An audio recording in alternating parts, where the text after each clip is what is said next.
ক্ষমতা উপরাল্লার তরফ থেকে আসে, আর এই ক্ষমতার অপব্যবহার হলে উপরাল্লার তরফ থেকেই সেটি ভ্যানিশ হয়ে যায়।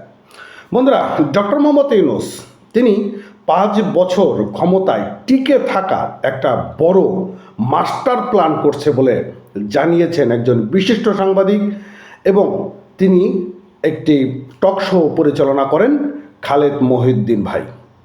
তিনি একটা টক শোতে বলেছেন যে ডক্টর মোহাম্মদ ইউনূস তিনি 5 বছর ক্ষমতায় থাকতে চান। তিনি বলেছেন যে কথায় কথায় ভারত প্রসঙ্গ টেনে নিয়ে আসেন, কিন্তু ভারতের কোনো চুক্তি বাতিল করেছে এরকম একটি কি তিনি দেখাতে পারবেন? তিনি ক্ষমতা এসেই আদানির সঙ্গে নতুন করে বিদ্যুতের চুক্তি স্থাপন করেছেন। বন্ধুরা, এই যে নোবেল পুরস্কার বিজয়ী যারা ক্ষমতায় এসেছেন তাদের পরিণতি আসলে কি তারা সম্মান নিয়ে তাদের জায়গাগুলো ছাড়তে পেরেছে? আপনারা যদি পার্শ্ববর্তী দেশ মায়ানমারের কথা চিন্তা করেন, সেখানে একজন নোবেলজয়ী অং সান সুচি, তার পরিণতি কি হয়েছে? অর্থাৎ খালেদ মহিউদ্দিন তিনি বারবার বলছেন যে মার্কিন যুক্তরাষ্ট্র বা আমেরিকার এজেন্ডা পাশ করানোর জন্যই এই অন্তর্বর্তীকালীন সরকার গঠিত হয়েছে। কি বলছে আজকে কালের কণ্ঠে থেকে আজকে আমি আপনাদের এই বিষয়টি একটু তুলে ধরার চেষ্টা করব। বন্ধুরা, ভিডিওটি কন্টিনিউ করবেন। সাংবাদিক খালেদ মহিউদ্দিন তিনি বলেছেন যে ডক্টর ইউনূস 5 বছর ক্ষমতায় থাকতে চান, এটাই আমি বিভিন্ন প্রচারণা থেকে দেখতে পারি, এটাই তার ইচ্ছা। সম্প্রতি একটি টক শো অনুষ্ঠানে তিনি এসব কথা বলেছেন।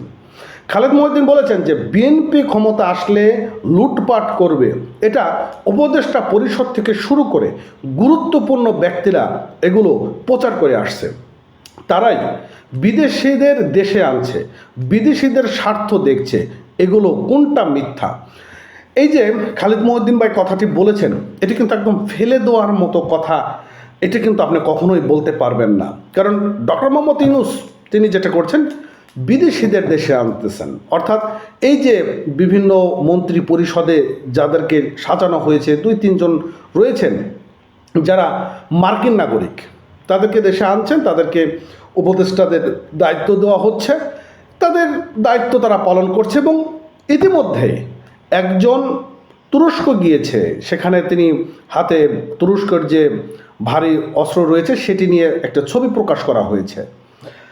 এখন তুরস্কে তিনি কেন গেলেন, কেন তিনি সেই ভারী অস্ত্র সেখানে প্রচার করলেন, সেটা কি প্রশ্ন থাকে না? প্রশ্ন তো অবশ্যই থাকতে পারি, এটা কিন্তু স্বাভাবিক। কারণ বাংলাদেশের সাথে যদি কোনো চুক্তি হয় সেটা তো সেনাবাহিনীর পক্ষ থেকেই জানানো হবে বা জানবে। আর আমরা দেখতে পাচ্ছি যে বিভিন্ন জায়গাগুলোতে মব জাস্টিস হচ্ছে। ডক্টর মোহাম্মদ ইউনূসকে একটি কথা বলেছেন যে এই কাজগুলো করা যাবে না, তিনি কিন্তু কোনো কথা বলছেন না, চুপচাপ রয়েছেন। কেন বলবেন তিনি? কারণ তিনি তো শুরু থেকে বলেছেন যে আমার এই জায়গায় বসেছে ছাত্ররা, তো ছাত্রদের বাইরে যাওয়ারও তার কোনো উপায় নেই। বলছে যে খালেদ মহিউদ্দিন বলেছেন যে বিএনপি ক্ষমতা আসলে লুটপাট করবে, এটা উপদেষ্টা পরিষদ থেকে শুরু করে বিভিন্ন ব্যক্তিরা প্রচার করছেন, তারাই বিদেশিদের দেশে আনছে, বিদেশিদের স্বার্থ দেখছেন, এটা কোনটা মিথ্যা? তিনি আরও বলেছেন যে ডক্টর মোহাম্মদ ইউনূস কথায় কথায় বিগত সরকারের সঙ্গে ভারতের সম্পর্কের কথা বলেন। একটা চুক্তি আপনি আমাকে দেখান তো যেটা ডক্টর মোহাম্মদ ইউনূস ভারতের সঙ্গে বাতিল করেছে। এটা 9 মাস হয়ে গিয়েছে, একটা চুক্তি বাতিল করেনি। ভারতীয় স্বার্থের বিরুদ্ধে একটা সিদ্ধান্ত নিয়েছে। প্রথমে এসেছে তিনি আদানির টাকা পরিশোধ করেছেন এবং আদানির সঙ্গে চুক্তি করেছেন। এই যে ভারত বাংলাদেশের সীমান্তের মধ্যে ড্রোন পাঠাচ্ছে, এটা নিয়ে ডক্টর মোহাম্মদ ইউনূস কি কোনো কথা বলছে? উত্তেজনা তৈরি করছে, 7 সিস্টার নিয়ে কথা বলছে। কেন? আপনার তো 7 সিস্টার নিয়ে কথা বলার কথা নয়, আপনাকে 7 সিস্টার নিয়ে কথা বলা উচিত না। কারণ আপনি একজন বিপ্লবী সরকার, আপনি আসছেন, একটা সুসংগঠিত করবেন, নির্বাচনের ব্যবস্থা করবেন, নির্বাচন দেবেন, সালাম, সম্মানের সাথে চলে যাবেন।